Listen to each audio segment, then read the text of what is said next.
بسم اللہ الرحمن الرحیم۔ سورۃ الذاریات آیت نمبر 57 سے 60 تک 4 آیات آج ہم پڑھیں گے، اور یہ آخری 4 آیات ہیں سورہ مبارکہ کی۔ اللہ رب العزت ارشاد فرما رہے ہیں: ما اريد منهم من رزق وما اريد ان يطعمون۔ ما کا معنی نہیں ہے، اریدو کا معنی ہوتا ہے چاہنا، خواہش کرنا، ارادہ کرنا۔ میں نہیں چاہتا، منہم ان سے، من معنی سے، ہم ان سے، من رزق کوئی رزق، من معنی سے، رزق کا معنی رزق۔ یہ کون کہہ رہا ہے؟ یہ اللہ کہہ رہے ہیں، اللہ تعالیٰ فرما رہے ہیں۔ پچھلی آیت میں اللہ تعالیٰ نے کیا کہا کہ وَمَا خَلَقْتُ الْجِنَّ وَالْإِنسَ إِلَّا لِيَعْبُدُونَ۔ اب اس کے جواب میں اللہ نے یہ بات کی ہے کہ اگر میں نے تمہیں کہا ہے کہ میری عبادت کرو، میں نے تمہیں اپنی عبادت کے لیے پیدا کیا ہے، تو مجھے تم سے کوئی لالچ نہیں ہے۔ کیونکہ کل بات ہوئی تھی کہ عبد کا معنی کیا ہے؟ غلام۔ تو انسان اللہ کی غلامی میں چلا جاتا ہے اگر وہ واقعی انسان بن جائے۔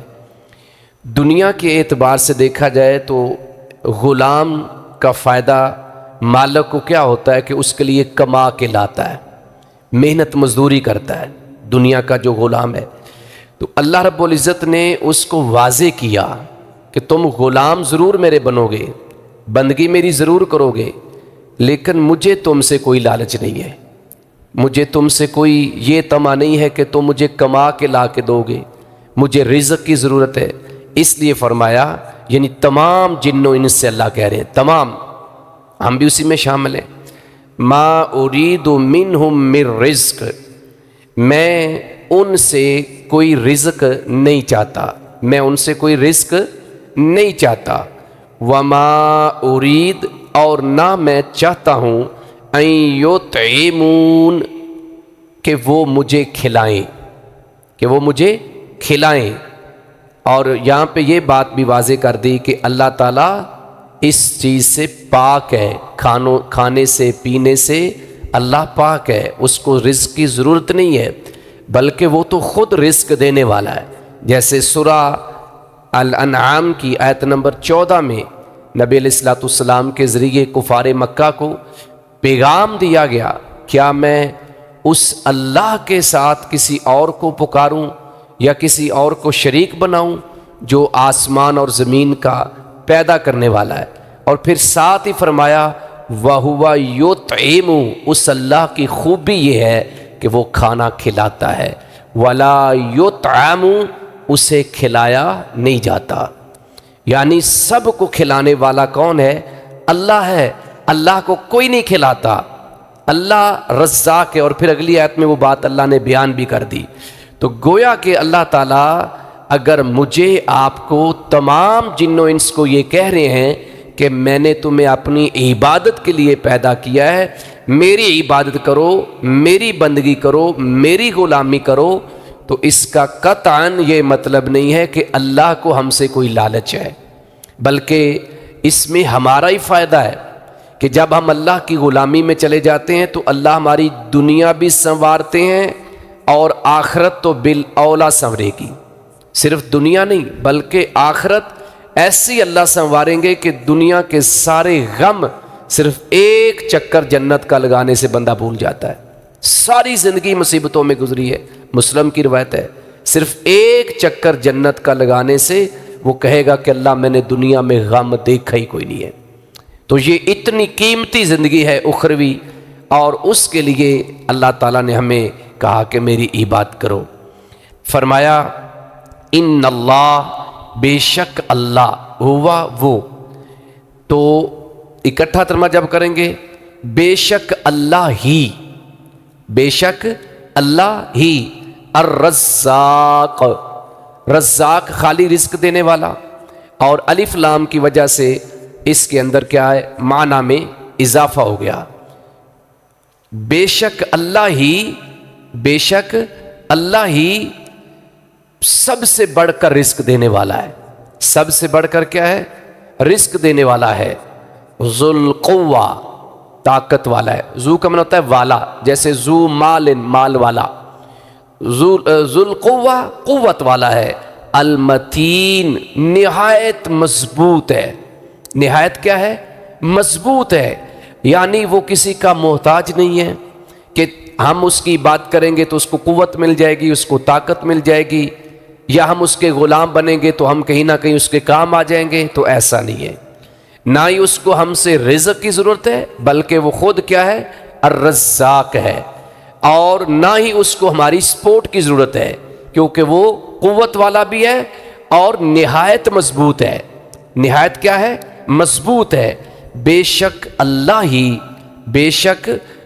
ہی سب رزق دینے والا ہے، بے شک اللہ ہی، جس طرح الحمد سب تعریفات، کیا ترجمہ کرتے ہیں، سب تعریفات، تو اسی طرح یہاں بھی الف لام، یعنی سب یا ہر طرح کا رزق دینے والا کون ہے، اللہ ہے، قوت والا ہے، اور آگے کیا ہے، المتین نہایت مضبوط ہے، نہایت کیا ہے، مضبوط ہے۔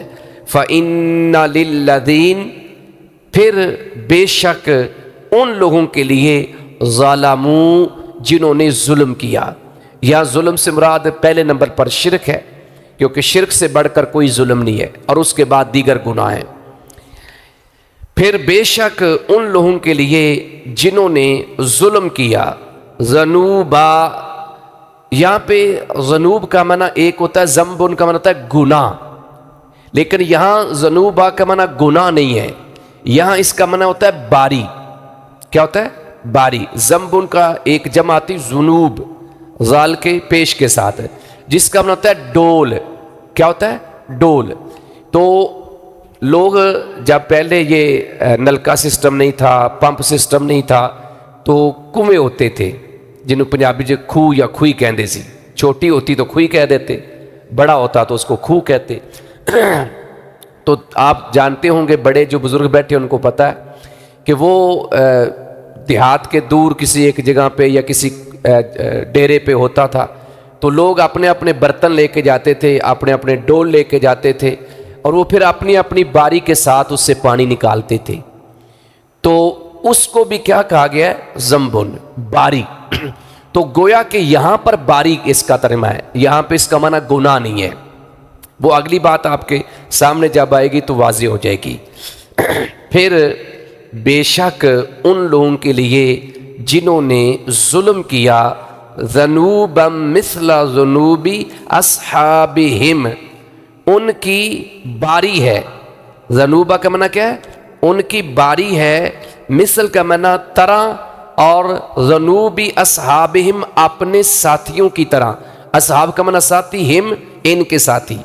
یہ بتایا جا رہا ہے اصل میں کفار مکہ کو، یا ہر کافر اور مشرک کو جو آخرت کا منکر بن چکا ہے، جو آخرت کا انکار کرتا ہے، جو اس دن کے بارے میں بھول چکا ہے، تو اللہ فرما رہے ہیں کہ جس طرح ان کے ساتھیوں کی، کون سے ساتھی، جو شرک پر کھڑے رہے، پہلی اقوام کی بات ہو رہی ہے، جس طرح ان کی باری آئی تھی، ان کی بھی ایک باری ہے، یعنی ان کی بھی باری آنی ہے، بچنا انہوں نے نہیں، یہ اصل میں اللہ بتانا چاہتے ہیں۔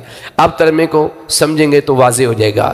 پھر بے شک ان لوگوں کے لیے جنہوں نے ظلم کیا، اپنے ان ساتھیوں جیسی باری ہے، اپنے ان ساتھیوں جیسی باری ہے جیسی ان کی تھی، جیسی ان کی تھی۔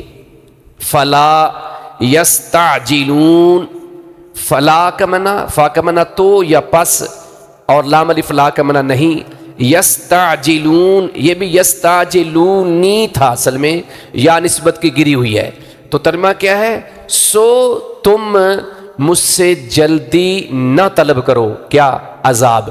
کفار مکہ کہتے تھے نا نبی علیہ السلام سے کہ آپ اللہ کے سچے پیغمبر ہیں، تو پھر وہ عذاب لے آئیں، جس عذاب سے آپ ہمیں ڈراتے ہیں وہ لے کیوں نہیں آتے؟ تو اللہ تعالیٰ نے کہا ہے کہ اس کا مطالبہ مجھ سے جلدی نہ کرو، باری تمہاری آنی ہے، جس طرح تم سے پہلے ظالم لوگوں کی، مشرکین کی باریاں آئی ہیں اور اللہ نے ان کو عذاب میں مبتلا کیا، باری تمہاری بھی آنی ہے، لہذا اس میں جلدی نہ کرو، اس میں جلدی نہ کرو۔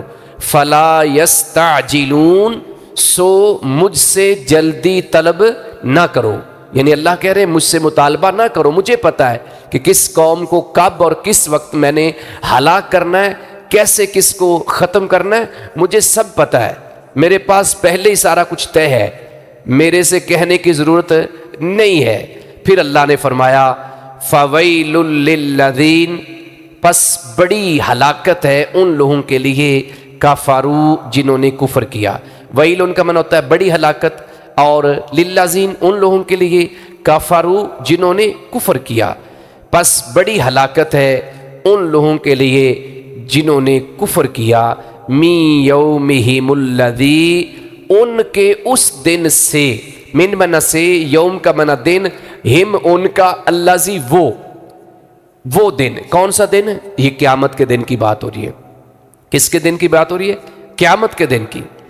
پس بڑی ہلاکت ہے ان لوگوں کے لیے جنہوں نے کفر کیا، ان کے اس دن سے، ان کے اس دن سے، کون سا دن ہے؟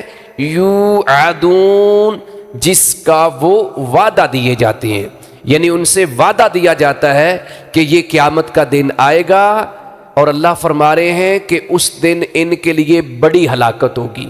اور کفار کا آپ مختلف جگہوں پہ دیکھیں تو وہ یہی سوال کرتے تھے، متی ھذا الوعد، یہ وعدہ کب ہے، یہ کب وعدہ پورا ہوگا؟ تو جواب میں آتا تھا قل انما العلم عند اللہ، یہ وعدہ کب پورا ہونا ہے؟ یہ ضرور ہے کہ قیامت آنی ہے، اس کی نشانیاں نبی علیہ السلام نے ضرور بتلائی ہیں، لیکن کب آنی ہے، کتنے سالوں بعد آنی ہے، کون سی تاریخ کو آنی ہے، یہ صرف اللہ کے پاس ہے۔ یہ صرف علم کس کے پاس ہے؟ اللہ کے پاس ہے۔ سورہ لقمان کی جو آخری آیت ہے جس میں 5 چیزوں کے بارے میں اللہ نے ذکر کیا کہ ان کا علم اللہ کے پاس ہے، تو ان میں ایک چیز یہ بھی ہے کہ قیامت کب ہے، یہ علم اللہ کے پاس ہے۔ حتیٰ کہ جبریل علیہ السلام نے جب، حدیث جبریل بڑی مشہور ہے، مسلم کی روایت ہے، جب پوچھا نا متی الساعہ، قیامت کب ہے، تو نبی پاک علیہ السلام نے کیا کہا تھا کہ مل مسعول عالم من السائل، مسئول کون تھے؟ خود رسول اللہ صلی اللہ علیہ وسلم جن سے سوال ہو رہا تھا۔ سائل کون تھے؟ جبریل علیہ السلام۔ تو فرمایا کہ مسئول سائل سے زیادہ نہیں جانتا۔ کیا مطلب ہے؟ کہ جس طرح آپ کو ایگزیکٹ قیامت کے بارے میں علم نہیں ہے، اس طرح مجھے بھی علم نہیں ہے۔ تو یہاں پر اللہ تعالی نے کیا فرمایا؟ پس بڑی ہلاکت ہے ان لوگوں کے لیے جنہوں نے کفر کیا، ان کے اس دن سے جس کا وہ وعدہ دیے جاتے ہیں۔ مطلب یہ ہے کہ قیامت والے دن تباہی، بربادی، ہلاکت ان کا مقدر بنے گی، کیونکہ یہ دنیا میں اس دن کو جھٹلا رہے تھے۔ اللہ ان کو وعدہ دے رہا تھا، پیغمبر ان کو وعدہ دے رہے تھے، لیکن یہ سمجھتے کہ یہ بس باتیں ہی ہیں۔ لہٰذا آج جس طرح کئی کلمہ پڑھنے والے، چاہے وہ ندانی میں بات کرتے ہیں، چاہے وہ طنزاً بات کرتے ہیں، اور یہ اگے نال بھی ویکھی جائے گی، یہ جملہ کہنا بھی بڑا خطرناک ہے۔ ہم تو اس قدر بے حس ہیں۔ یہ ہفتے والے دن کی بات ہے، ہمارے وہ اعزاز بھائی جو اسٹوڈیو والے، ان کی دکان پہ میں بیٹھا ہوا تھا، تو ایک صاحب، ان کے کچھ جاننے والے ہوں گے، بزرگ تھے، وہ 7 ڈونگا باغ والی مسجد میں نماز پڑھنے جا رہے تھے، ٹائم اس وقت 3 بج چکے تھے۔ تو انہوں نے کہا کہ عصر کا ٹائم تو نہیں ہوا، کہتے نہیں زور پڑھنے جا رہا ہوں۔ تو ساتھ ہی وہ بزرگ کہتے، وائٹ داڑھی تھی، کہتا میں پڑھنی تھی نہیں سی، جی میں کہا چلو پاڑی آئیے۔ واللہ العظیم میرے سامنے قرآن پڑھا ہوا ہے، 3 بندے گواہ ہیں اور مزید ہیں۔ یعنی ہم مسلمان ہیں کہ ہم دین کا بھی اس طرح مذاق کرتے ہیں کہ پڑھنی تو نہیں سی تھے، میں کہا چلو پھر پاڑی لئیے۔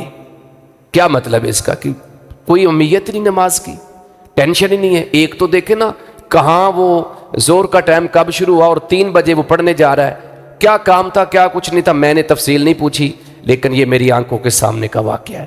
تو ہم لاشعوری طور پہ ہم اس کو شاید گناہ سمجھتے نہیں، اس طرح کی باتیں کرنا نا، وہ جی جنت بھی تے بندیاں واسطے بنی ہے، یہ کیا انسانیت ہے؟ ایوانیت ہے، انسانیت نہیں ہے۔ اس طرح کی باتیں نہیں ہمیں زیب دیتی۔ اللہ سے دعا ہے کہ اللہ تبارک و تعالی ہمیں کتاب و سنت کی سمجھ نصیب فرمائے اور اس بڑے دن کی اللہ ہمیں تیاری کرنے کی توفیق نصیب فرمائے۔ اللہ اس دن ذلت اور رسوائی سے ہمیں بچا لے۔ اللہ سے یہ دعا کیا کریں، یہ صحابہ کی سنت ہے کہ وہ اس دن کی رسوائی سے بچنے کی دعائیں کیا کرتے تھے۔ اللہ ہمیں اس دن کامیابیاں نصیب فرمائے۔